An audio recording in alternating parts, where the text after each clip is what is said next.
Part of raising children is teaching what they'll need to know as adults, and among those lessons are money management. You know, it's getting harder and harder for parents to get their kids' noses out of the screens that seem to be perpetually glued to their eyeballs. Now, Dan Meader, CEO of Allowance Manager, thinks that technology can help accomplish that. We'll talk to Dan on today's Dollar Stretcher interview.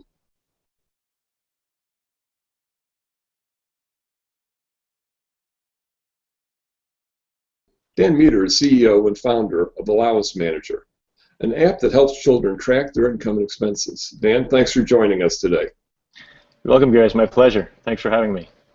Now, one question that we've had bouncing around the Dollar Stretcher for years is what age you start teaching your children about money. And we've had parents suggest as soon as they can walk and count, and other parents that want to wait all the way until they're in high school. What age do you think parents should start teaching their children about money? Right. I'm in the camp of understanding money and money management is a skill.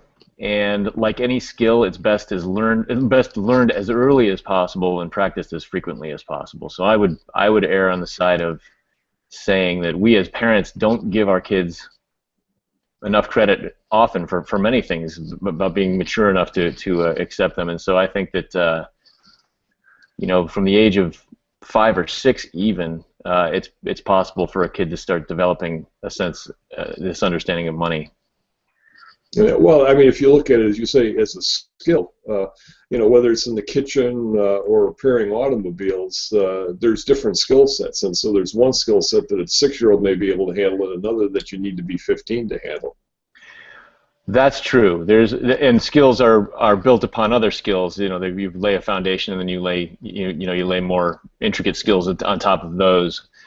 I wouldn't suggest that you trust a 6-year-old buying a shopping center for you as part of your retirement portfolio. But I think that giving a 6-year-old some money or giving the 6-year-old the ability to earn some money and manage it for other things is a good way to start building those layers of foundation.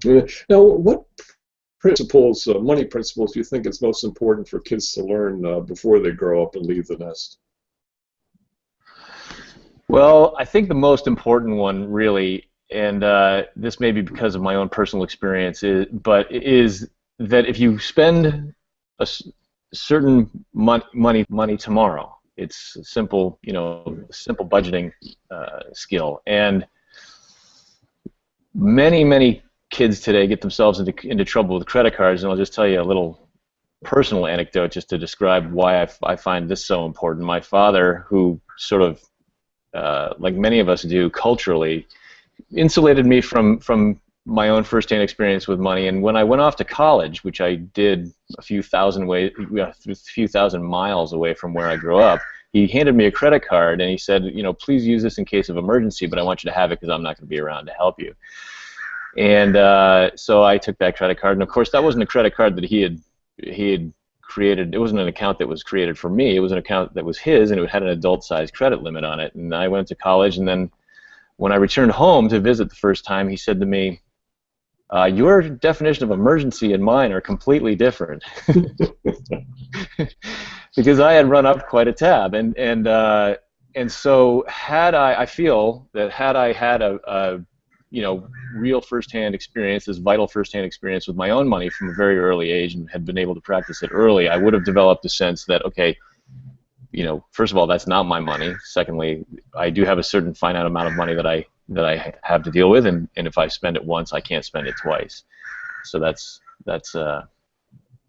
I think is a very fundamental skill that yeah, I think it seems to me that it is harder today to teach children about money management than it used to be. I mean, when I was a kid, well, you know, you got your allowance, whether it be quarters or dollar bills, depending on what time frame it was. And when you went to the store and you spent them and your pocket was empty, Now it's a little different. Like you say, you have debit cards, and we're even now able to wand our phones over the cash register, and that's money.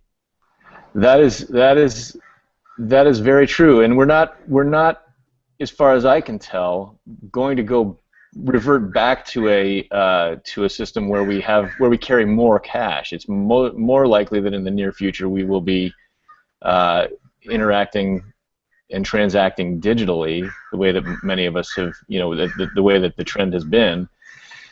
And that's why it's very important for our kids, for ourselves and our kids, to really develop the skill, to really develop the understanding that these proxies for stored value are it's very much the same as carrying a finite number of quarters or dollar bills, but it's just a new way of doing it, and that it's a skill that needs to be developed.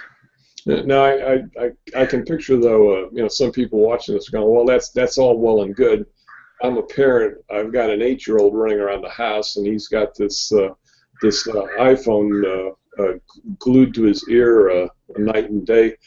What's my role? How do I teach this child about finances?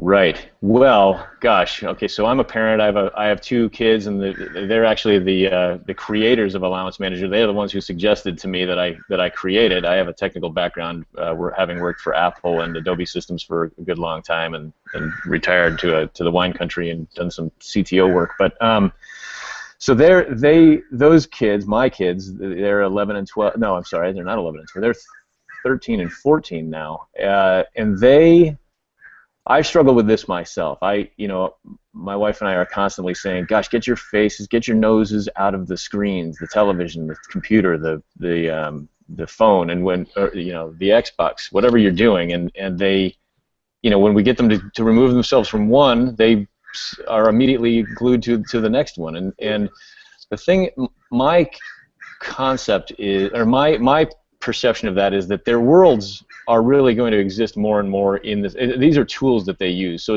screen time in and of itself is not a bad thing, nor is exposure to money. And the melding of the two, in the case of Allowance Manager, where we have an app that helps the kids develop this financial skill set, is only a good thing. I really don't know. In some cases we have used allowance. We have threatened to dock our kids' allowance if they don't get their noses out of their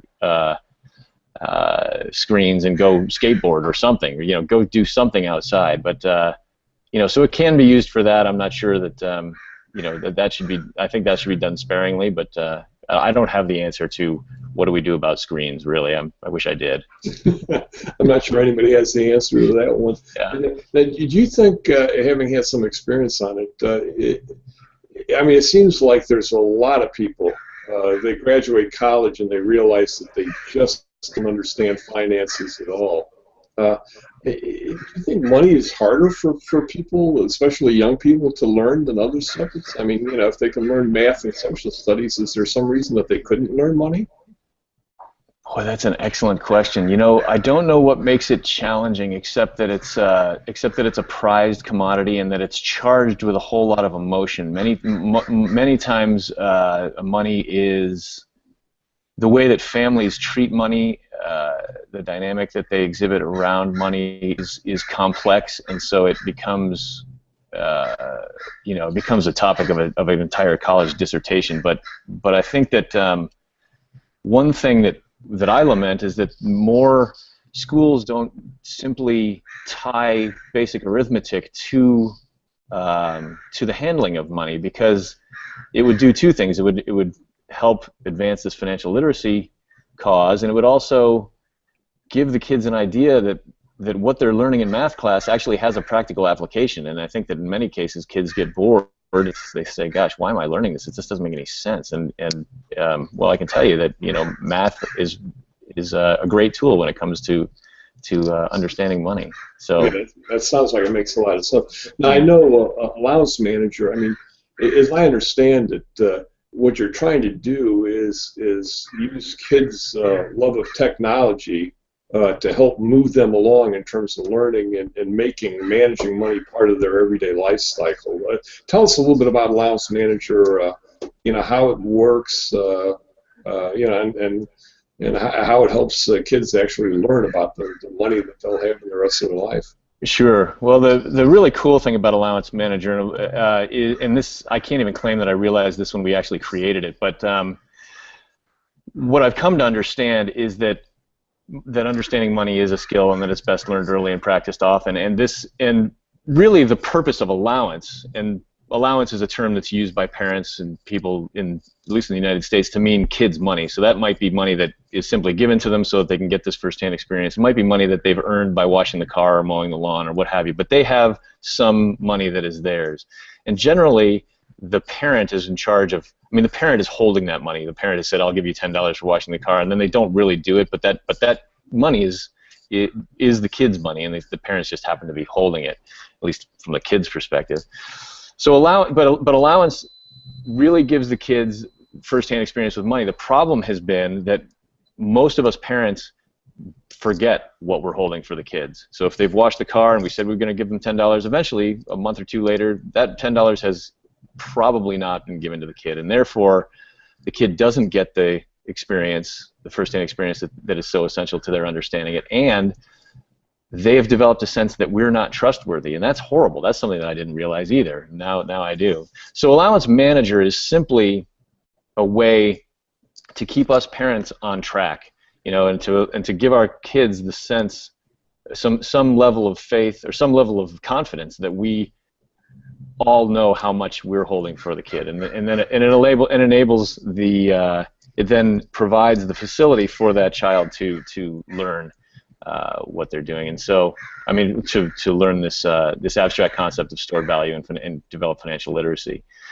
So it's really crucial to those of us parents like myself who forget. We weren't really keeping good track of how much money we were holding for our kids, and it's a great way to alleviate all of the bickering and misunderstanding, and actually get the money into the kids' hands so that they understand, so they develop this understanding. That's interesting, because you're not really just dealing with the mathematics of it. I mean, this is it's sort of like giving kids trust in their financial institutions. Right, exactly. It's funny because I talk about, when I try to demonstrate this to people, and I'll try to do this quickly, but I can walk into Merrill Lynch and I can give them $1 million, and they'll give me back a piece of paper that has a logo on the top that says $1 million, laser printed on it, and I have faith that if I go back into that same institution the next day, that and I ask them for my $1 million back, they're not going to say something like, "Do I owe you $1 million?" They're going to say, "Oh yeah, we have record that we have $1 million, and we'll give it back to you." Well, similarly, the kids, I mean, effectively that's what's happening with our kids. With our kids say, "Oh well, I washed the car, and you said you were going to give me $10," and we say, "Well, did we?" Or and so from their standpoint, it is, yes. It's like it's giving them faith in the financial institution that is the bank of mom and dad, and therefore, and then from there it can be extrapolated to the more adult, the more quote unquote real financial system. Fantastic. Well, Dan, we appreciate you taking time to talk to us today and share some of your wisdom. We're going to provide a link to Allowance Manager for parents that want to explore it for their kids. I think it's a fascinating concept, and one that sounds like it'd benefit a lot of families. And who knows, maybe the next generation will be a little smarter than the last one was when it comes to handling money. We can only hope. It's been a pleasure, Gary. Thank you very much. And the app is both a web and mobile app. It can be found on AllowanceManager.com and on Google Play and iTunes under Allowance Manager. Fantastic. Well, Dan, thanks again for being here. We want to thank our viewers and invite you to visit us on thedollarstretcher.com and subscribe to our YouTube channel. We'll look forward to seeing you again soon. Thank you.